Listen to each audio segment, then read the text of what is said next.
আমার আলাদিন। লিখেছেন জাবিন ফুরকান। সূচনা পর্ব।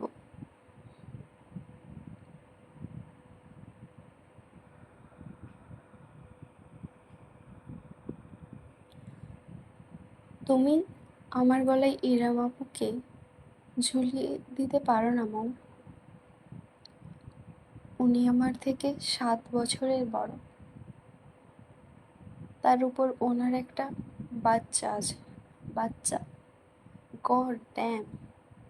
আমি পারবো না ওনাকে বিয়ে করতে। গলা নিচে, একদম চিৎকার চেঁচামেচি করবি না। পরিস্থিতির জটিলতা বোঝার চেষ্টা করো। কিছু বুঝতে চাই না আমি।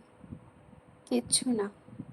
ফর গড সেক, এটা আমার জীবন, সরকারি খেলার মাঠ না।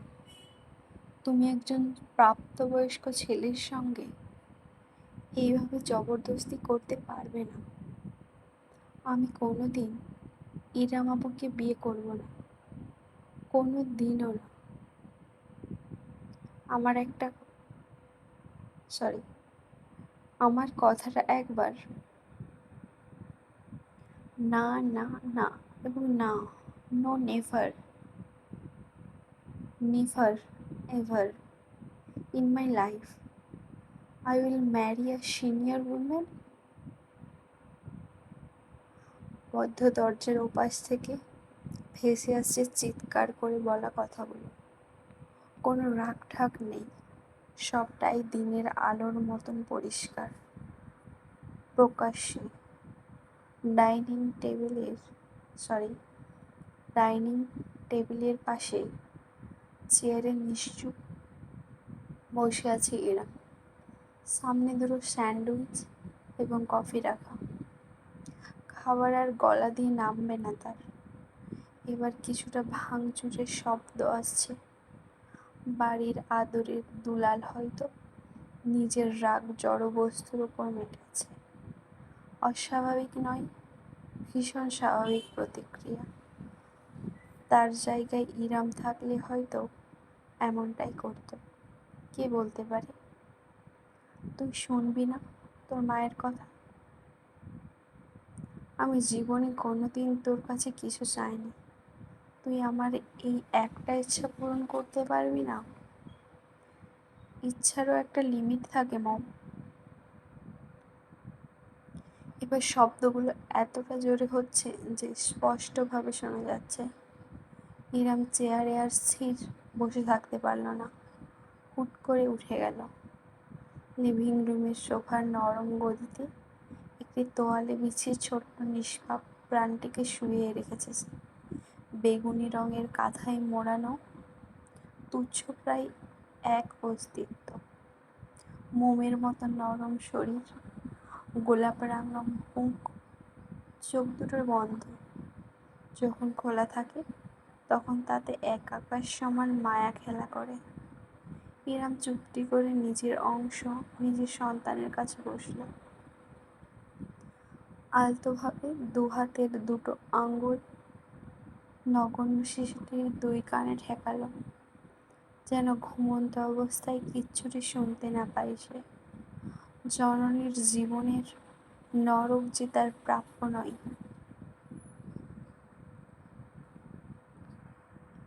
3 মাস আগে।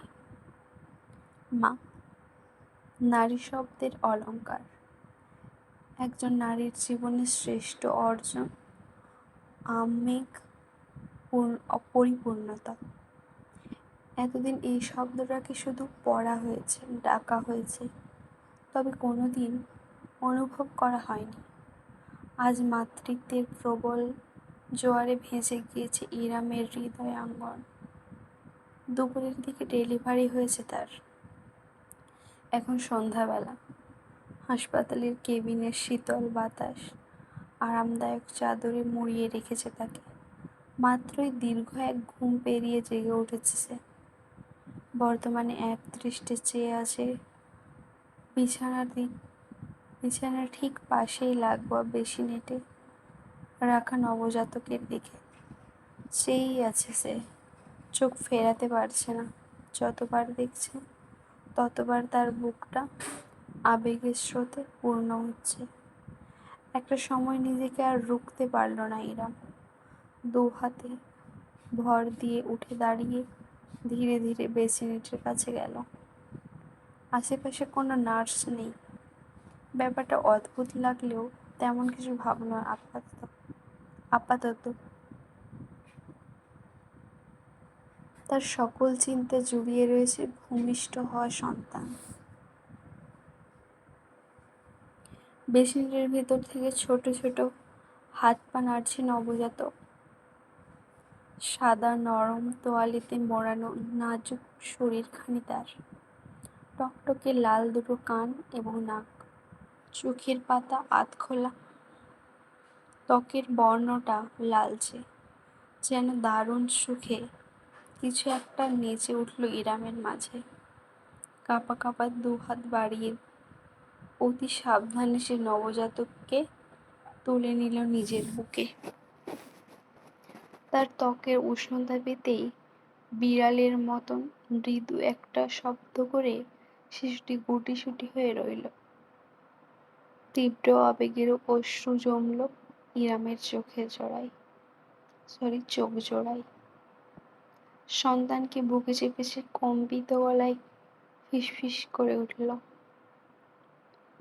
আমার সোনা বাচ্চাটা, আমার মানিক, আমার কুচু, আমার তোমার আশায় কতকাল অপেক্ষার প্রহর গুনেছে, অবশেষে আসার সময় হলো তোমার। হুম। দু হাতে হালকা শরীরটা তুলে ধরে তার কপালে চুমু এঁকে দিল ইরাম। তার চোখ বেয়ে এক ফোঁটা অশ্রু গড়িয়ে পড়ল নবজাতকের গাল বরাবর।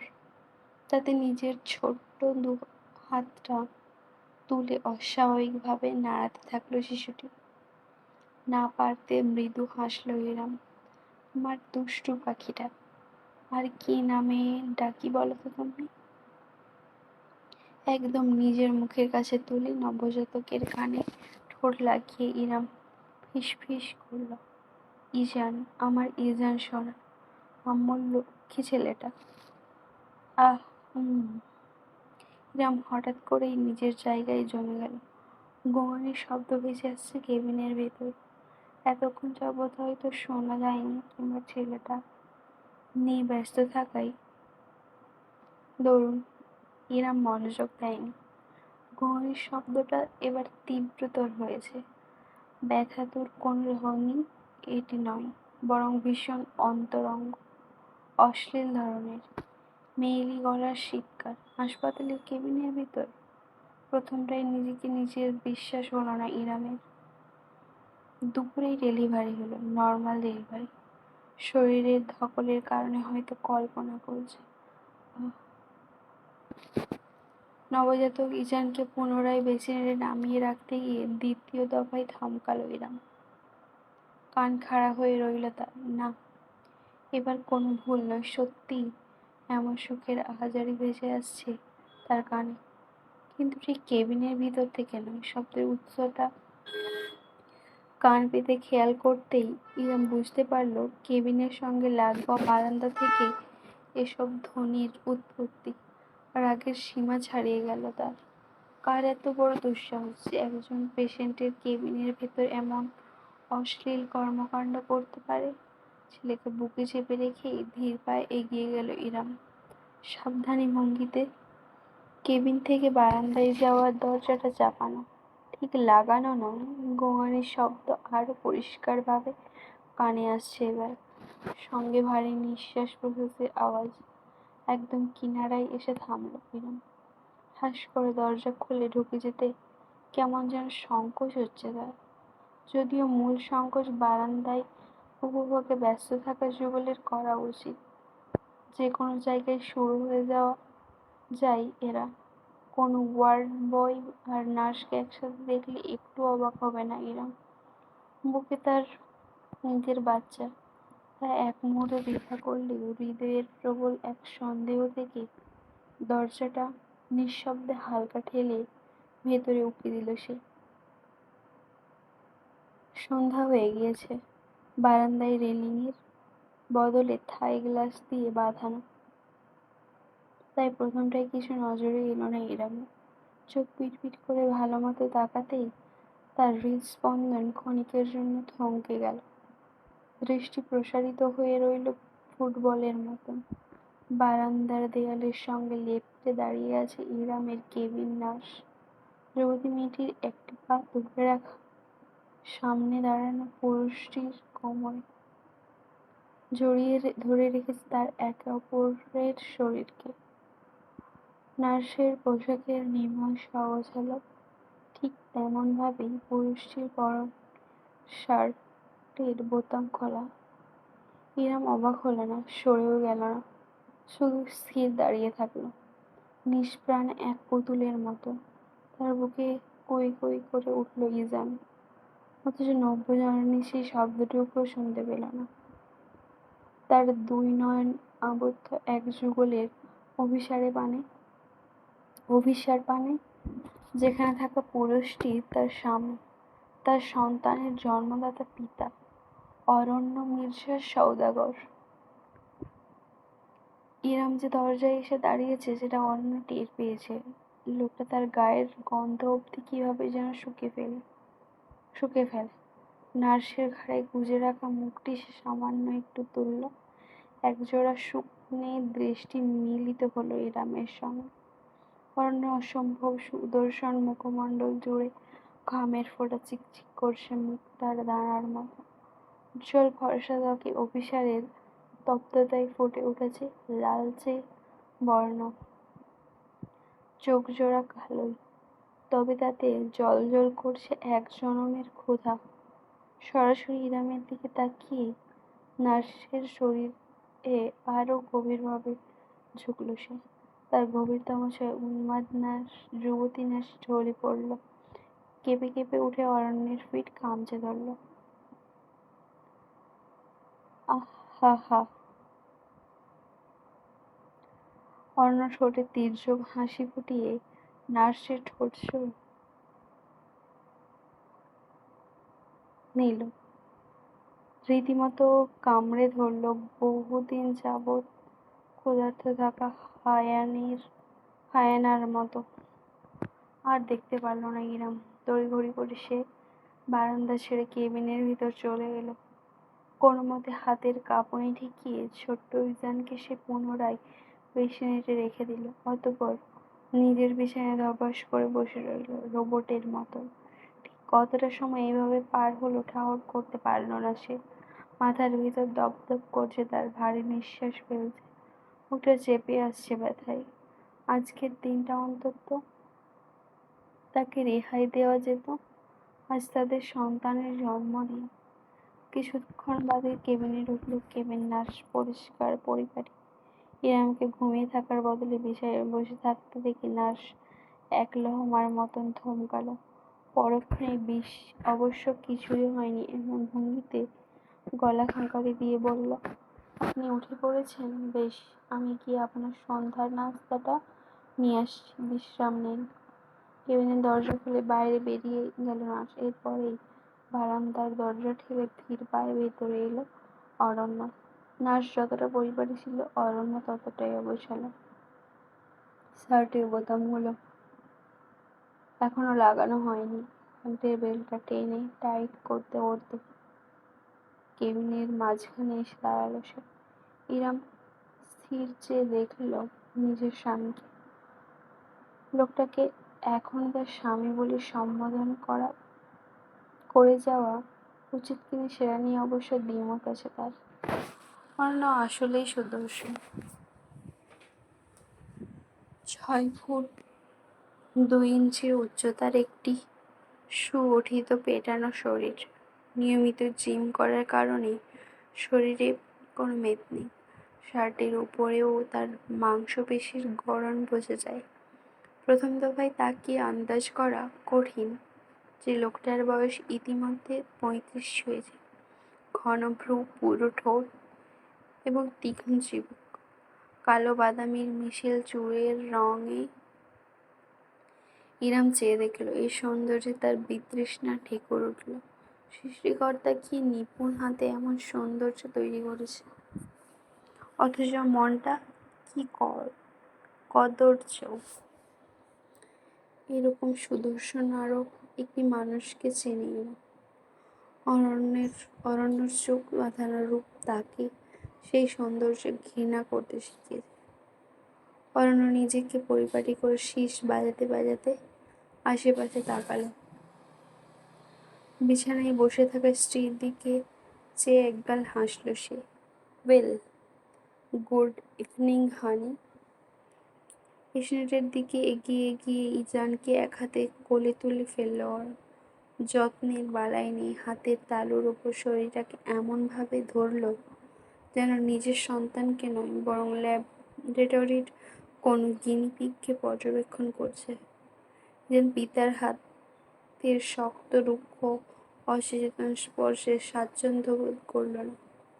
ছোট্ট হাত পা ছুঁড়ে কান্নার দমক তুলে বাঁকা হাসি ফুলল অরণ্য মির্জা সওদাগরের ঠোঁট জুড়ে, যেটার কোনায় এখন একটা কামড়ের দাগ স্পষ্ট। অরণ্য নিজের ওপর হাতড়িয়ে বৃদ্ধাঙ্গুল এবং তর্জনী মিলে ইজানের শরীরের সাইজ মাপতে লাগল। আরে ব্যাস, ইরাম, এই সাইজের জিনিস তোমার পেটে ফিট হলো কিভাবে? অ্যামেজিং। তুমি যে ছোট, তাতে আমার জিনিসটাই তো ফিট খায় না। ইরাম লাফিয়ে উঠল বিছানা থেকে। এতক্ষণ যাবৎ যে শীতল থাকলেও ইজানের কান্না তার হৃদয় ছিন্ন বিচ্ছিন্ন করে ফেলেছে। ছুটে এসে সে অরণ্যর হাত থেকে ইজানকে ছিনিয়ে নিজের বুকে চেপে ধরল। খেকিয়ে উঠল, খবরদার বলে দিচ্ছি, আমার ছেলেকে ছোঁবেন না। অরণ্য এক মুহূর্তের জন্য জমে গেল, মাথা কাত করে বিস্ময় নিয়ে তাকালো।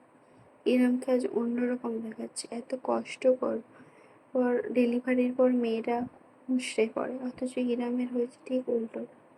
অজানা এক শক্তিতে টকবক করে ফুটছে সে। সদা নির্বিকার থাকা চোখ জোড়াই আজ আগুন জ্বলছে, যেন কয়েক ঘন্টার ব্যবধানে বিশাল পরিবর্তন হয়েছে তার মাঝে। বোকা অরণ্যর ধারণাই নেই আজকের আগে ইরাম ছিল শুধুমাত্র একজন নারী, আজ থেকে একজন মা। তাই অরণ্য ভাবল তার ইরাম তো আগে এমন ছিল না। দুহাত তুলে সমর্পণের ভঙ্গিতে অরণ্য বলল, ওহ চিল চিল, প্রোডাক্ট তো আমারও। আমি শুয়ে না দিলে কে দেবে শুনি? কেউ না, আমি বাদে কেউ না। শুনছেন আপনি? এত তেজ কিসের? এবার অরণ্যের গলা শক্ত হয়ে গেল। লম্বা দুই পায়ে ইনামের কাছে পৌঁছে গেল সে। এক হাতে স্ত্রীর চুলের গোছা মুঠি বাঁকিয়ে ধরে এক ঝটকায় নিজের কাছে টেনে নিল। ব্যথায় দাঁতে দাঁত চেপে ফেলল ইরাম, তবু একটা টু শব্দ করল না। নিজের ছেলেকে বুকে আগলে রাখলো, ঠিক যেমন করে সিংহী পাহারা দেয় নিজের শাবককে। অরণ্য ভ্রু কুঁচকে গম্ভীর কণ্ঠে শুধালো, একটু বেশি প্রায়োরিটি দিয়ে ফেলছি মনে হচ্ছে। কি ভেবে নিয়েছিস তোকে ছাড়া আমার চলবেই না? একটা বাচ্চা পয়দা করে নিয়েছিস, সো হোয়াট? যদি আমি চাইতাম আমার আন্ডারে বাচ্চাদের একটা ফুটবল টিম থাকতো, বুঝেছিস? তোকে একটু বেশি ভালোবাসি বউ বলে, সেটার এভাবে সুযোগ নিবি তুই বারবার? ইরাম, আমি আপনার বউ না। আজ ইরামের মাঝে ভয়ের লেশ মাত্র নেই। স্তব্ধ হয়ে তাকে ছেড়ে দেয়, এক পা দূরে সরে দাঁড়ালো অরণ্য। কোমরে দু হাত রেখে কিছুক্ষণ নিশ্চুপ চেয়ে রইল। পর মুহূর্তে আচমকা খিলখিল করে হেসে উঠল। Are you serious right now honey? তোকে 3 কবুল বলে বিয়ে করেছি, তোর বুকে আমার ছেলে, আর তুই বলছিস তুই আমার বউ না? ডেলিভারির পর তোর মস্তিষ্কটাও ঢিলে হয়ে গিয়েছে নাকি? ডাক্তারদের বিরুদ্ধে তো মামলা দিতে হবে আমার। ইজানকে অতি সাবধানে নিজের বিছানায় শুইয়ে রাখল ইরাম।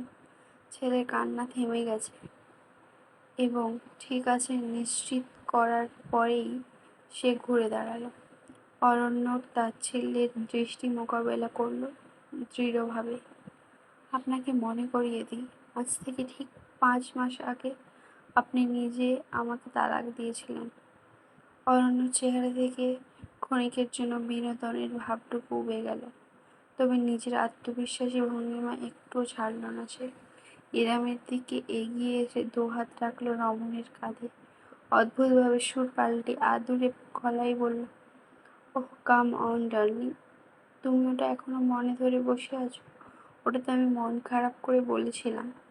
তুমি জানো তোমাকে কত আদর করি আমি। তাছাড়া ধর্মকর্ম আমি একটু হলেও জানি। বুঝেছ, ওই তালাক হবে না, কারণ তুমি প্রেগনেন্ট ছিলে। ক্ষীণ এক হাসি ফুটল ইরামের। অল্পবিদ্যা ভয়ঙ্করী। কি বলেছে আপনাকে? ওই তালাক গণ্য হয় না? হয়। বাচ্চা জন্ম অবধি আমার ইদ্যৎকাল চলেছে, আজ আমার ইদ্যৎ শেষ। স্ত্রীকে ফিরিয়ে নিতে হলে আপনাকে তার সঙ্গে রুজু করতে হবে। প্রথমবারের মতন শঙ্কা দেখা গেল অরণ্যের মাঝে। 2 মিনিট চুপ করে থাকল সে, তারপর খানিকটা গম্ভীর গলায় নিজস্ব অহংকারটুকু চেপে বলল, বেশ তো, তবে রুজুই করলাম আমি তোমার সাথে। নিজের কাঁধের ওপর থেকে একদম ধীরস্থিরভাবে অরণ্যের হাত দুখানা সরিয়ে পিছিয়ে দাঁড়ালো ইরাম। আরও একবার অরণ্যের মনে হলো সম্পূর্ণ ভিন্ন এক ইরামকে দেখছে সে।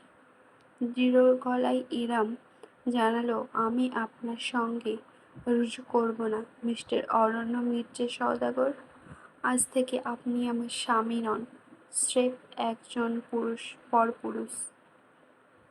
চলবে?